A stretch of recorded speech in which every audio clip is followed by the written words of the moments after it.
अडानी अडानी अडानी हर जगह काफ़ी सारे महीनों से एक ही नाम चल रहा है लोगों की जुबान पे। तो मैंने सोचा क्यों ना इनके ऊपर भी थोड़ी एनालिसिस कर दी जाए और आप लोगों के लिए एक वीडियो बना दिया जाए। तो चलिए पास्ता खाते हुए शुरू करते हैं आज का ये वीडियो।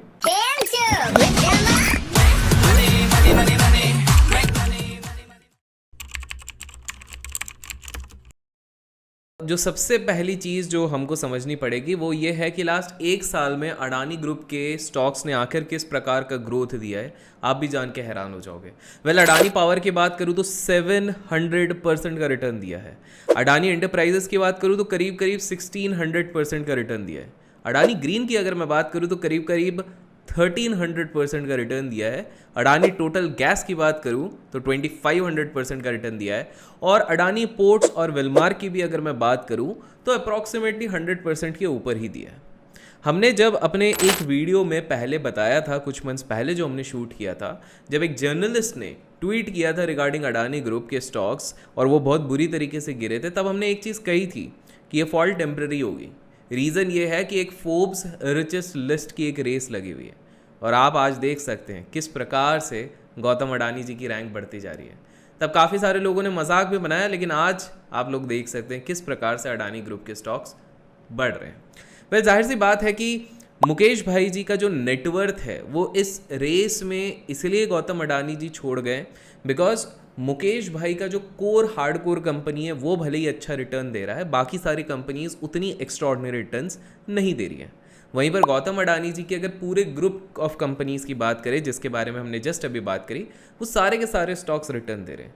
तो बेसिक पहला डिफरेंस होता है कि जब भी किसी बिलियनर के सारे ग्रुप ऑफ कंपनीज अच्छे रिटर्न देंगे तो वहाँ पर आपका रिटर्न अच्छा बनेगा। बाय द वे, अगर इस वीडियो को अभी तक लाइक नहीं किया तो लाइक कर दीजिए, दुआ मिलेगी, हो सकता है नेक्स्ट अडानी आप बन जाए। तो लाइक करने में कंजूसी ना करें। नेक्स्ट चीज़, अब हम धीरे धीरे करके थोड़ा सा डिकोड करते हैं और वीडियो के अंत में मैं आपको ये भी ज़रूर बताऊंगा कि मेरी क्या राय है specifically stock market related when I am talking about Adani group. तो अब हम पहले समझते हैं कि ये जो अडानी ग्रुप है, इनके जो सारे इनकम आते हैं, इनके सोर्सेज क्या हैं और मेजर इनकम कहाँ से आता है। अगर मैं बात करूँ तो 54.28%, जी हाँ, बहुत ही बड़ा रेशो है, ये आता है अडानी पोर्ट्स एंड लॉजिस्टिक्स से। जाहिर सी बात है अडानी पोर्ट्स एंड लॉजिस्टिक्स उतना ज़्यादा नहीं भगा है जितना इनके बाकी स्टॉक्स भगे हैं, बट स्टिल इसका share in terms of revenue सबसे ज़्यादा है। नेक्स्ट आता है 14.7%, ये कहाँ से आता है? ये आता है अडानी ट्रांसमिशन से। 8.56% आता है अडानी विलमार से, जिसकी हाल फिलहाल में लिस्टिंग हुई थी और वहां से भी उसने स्टेलर रिटर्न्स दिए। और बाकी सारा रेवेन्यू आता है छोटा छोटा 6% 7% विद द अदर यूनिट्स। तो जाहिर सी बात है अडानी पोर्ट्स इनके लिए बहुत इंपॉर्टेंट है। पर्सनली अगर आप अडानी ग्रुप की बात करें तो मैं प्रेफरेंस हमेशा देता हूं इनकी फ्लैगशिप कंपनी, जिसमें दो कंपनीज आती हैं, Adani ports and Adani enterprises. I know आप में से काफ़ी सारे लोग बोलेंगे कि लेकिन बाकी लोगों ने 2000% का रिटर्न दिया है, इन दोनों ने तो सिर्फ 100-200% का रिटर्न दिया है। बट मैं आपको बता दूं कि इंस्टीट्यूशनल इंटरेस्ट इन दो कंपनीज में सबसे ज़्यादा है और स्टेबिलिटी भी ज़्यादा है।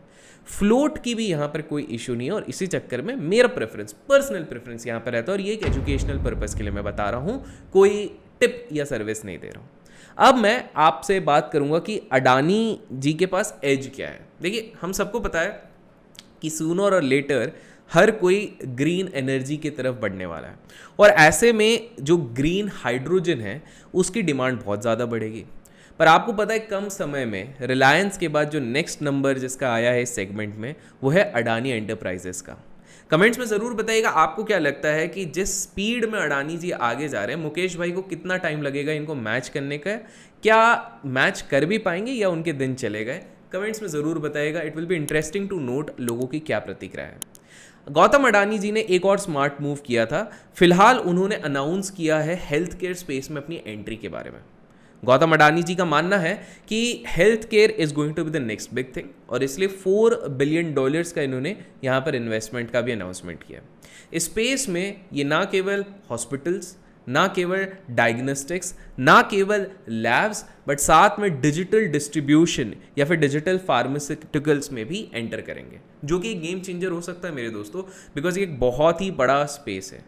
ये काफ़ी सारी चीज़ें दर्शा रहा है कि Gautam Adani is very ambitious to remain at the top position और अभी जब हम ये रिकॉर्ड कर रहे हैं ये दुनिया के 5th रिचेस्ट व्यक्ति हैं। ये काफ़ी लुक्रेटिव सेक्टर है, हेल्थ केयर वाला सेक्टर, और इसने काफ़ी सारे बिलियनियर्स को और बड़ा पैसा बना के दिया है। बट आगे जानने से पहले एक बहुत बड़ा कॉन्फ्लिक्ट ऑफ इंटरेस्ट हो रहा है। लोग कंपेयर कर रहे हैं वॉरेन बफेट सर के साथ गौतम अडानी जी को, स्पेसिफिकली जब से इन्होंने पीछे पछाड़ा है। लेकिन कुछ चीज़ें हैं जो शायद आपको पता होनी चाहिए, और वो बताने से पहले मैं आप लोगों को बता दूं कि चाहे अडानी ग्रुप हो या कोई दूसरी ग्रुप हो, ऑब्वियस सी बात है कि अगर आपको इन शेयर्स में निवेश करना है, अगर आपको ट्रेड करना है, तो आपको चाहिए होगा एक अच्छा ब्रोकर। और मेरे हिसाब से one of the best options could be धन। जी हाँ, आपने पहले भी सुना होगा, मैंने धन के बारे में अपने चैनल पे प्रीवियसली भी बात करा है। इसकी काफ़ी सारी चीज़ें हैं जो मुझे इंटरेस्टिंग लगती है। पहली चीज़ तो है कि इसमें एग्जीक्यूशन काफ़ी फास्ट होता है as compare to other brokers. काफ़ी सारे ब्रोकर से बहुत जल्दी इसमें एग्जीक्यूशन होता है, और मेरे हिसाब से एक ट्रेडर को ये अच्छी चीज़ रहती है। दूसरा, इसका इंटरफेस काफ़ी अच्छा है, यूज़र फ्रेंडली है। बहुत कम ब्रोकर्स को मैंने देखा है जिनका यूज़र फ्रेंडली इंटरफेस होता है। चाहे इक्विटी हो, कमोडिटी हो, करेंसी हो, ETF हो, फ्यूचर हो, ऑप्शन हो, आप सभी के सभी सेगमेंट्स में इधर आराम से ट्रेड कर सकते हो। और इसी के साथ साथ इसके जो कुछ फीचर्स है, फॉर एग्जांपल ट्रेडिंग व्यू के चार्ट्स के जो कुछ प्रीमियम फीचर्स पेड में आते हैं, वो यहाँ पर आपको फ्री में मिल जाएंगे। ऑप्शन चेन एनालिसिस के लिए अलग से आपको कोई बड़ा सॉफ्टवेयर लेने की ज़रूरत नहीं है। ये सारी चीज़ें आप धन के प्लेटफॉर्म पे मिल जाएंगी। तो किस चीज़ का आप लोग वेट कर रहे हो? मेक श्योर आप डिस्क्रिप्शन में दिए गए लिंक को चेकआउट करो और धन के साथ अपनी इन्वेस्टमेंट की शुरुआत करो। और अब अपन लौटते हैं सीधे अपने मुद्दे पे। मुद्दा ये है कि काफ़ी सारे लोग कंपेयर कर रहे हैं कि यार अब वॉरेन बफेट सर के दिन चले गए, अब तो दिन है गौतम अडानी के। एंड गौतम अडानी जी ने बहुत अच्छे से पछाड़ा है। पहले कंपैरिजन तो चलिए डोमेस्टिक मार्केट में होता था मुकेश अंबानी जी के साथ, लेकिन अब जो कंपैरिजन हो रहा है वो एक नेक्स्ट लेवल पहुंच गया वॉरेन बफेट सर के साथ। लेकिन मैंने डिकोड करने की कोशिश करी, मैंने कोशिश करी फाइनेंशियल्स देखने की, मैंने कोशिश करी ये देखने की कि क्या सही में बहुत ज़्यादा अंतर है और क्या डिफरेंसेस है इस चीज़ में। तो आप भी जान के हैरान हो जाओगे कि इनके फाइनेंशियल्स के क्या सीन है। तो मैंने इनका पैट देखा, जिन लोगों को पैट का फुल फॉर्म नहीं पता, प्रॉफिट आफ्टर टैक्स। मैंने स्टेक देखा, कितनी ज़्यादा स्टेक दोनों एंटिटीज़ में होल्ड करते हैं। वॉरेन बफेट सर की कंपनी का नाम है बर्कशायर हैथवे। जिन लोगों को नहीं पता, 7.5 करोड़ रुपए का एक शेयर है। और हाँ, अगर आप इस वीडियो को लाइक करोगे तो 10 साल बाद आप एक शेयर लेने लायक बन जाओगे, ऐसा मैंने सुना है। विश्वास ना हो तो ट्राई करके ज़रूर देखिए। तो अडानी और वॉरेन बफेट सर के बीच में ये जो एक डिफरेंस हो चुका है, उसको हम थोड़ा सा डिकोड करने की कोशिश करते हैं।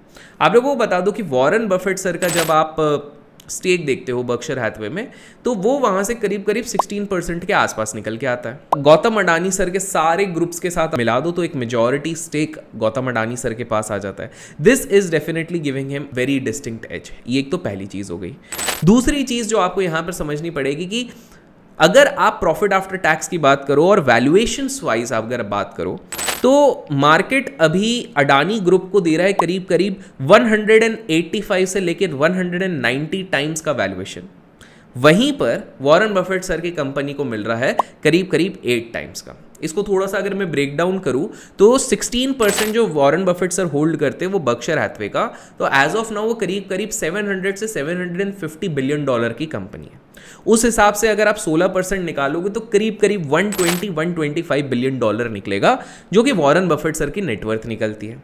बट वहीं पर अगर आप नोटिस करते हो गौतम अडानी जी, तो गौतम अडानी जी का यहीं पे नेटवर्थ बहुत बड़ा बन जाता है। पर अगर आप गौर करोगे इनके नेट प्रॉफिट और रेवेन्यू पे तो थोड़ा सा हैरान हो जाओगे। गौतम अडानी जी का रेवेन्यू उनके स्टेक के बेसिस पे 16 बिलियन डॉलर का निकलता है, लेकिन नेट प्रॉफिट केवल 0.9 बिलियन डॉलर का निकल रहा है। वहीं पे वॉरेन बफेट सर की अगर बात करूं तो रेवेन्यू 45 बिलियन डॉलर का और नेट प्रॉफिट करीब करीब 15 बिलियन डॉलर का है।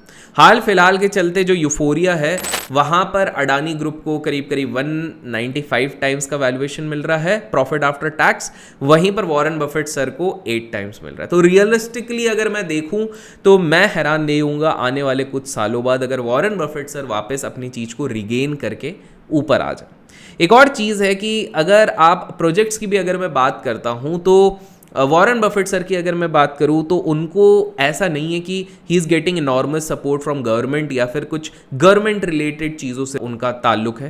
लेकिन अडानी ग्रुप जी की अगर मैं बात करूं तो स्ट्रेंजली ये जिस भी गवर्नमेंट प्रोजेक्ट के लिए बिड करते हैं, इनके कॉम्पिटिटर्स को कभी वो प्रोजेक्ट नहीं मिलता है। इनके कॉम्पिटिटर्स चाहे जितने पुराने हो, जितने एफिशिएंट हो, उनको कभी नहीं मिलता है।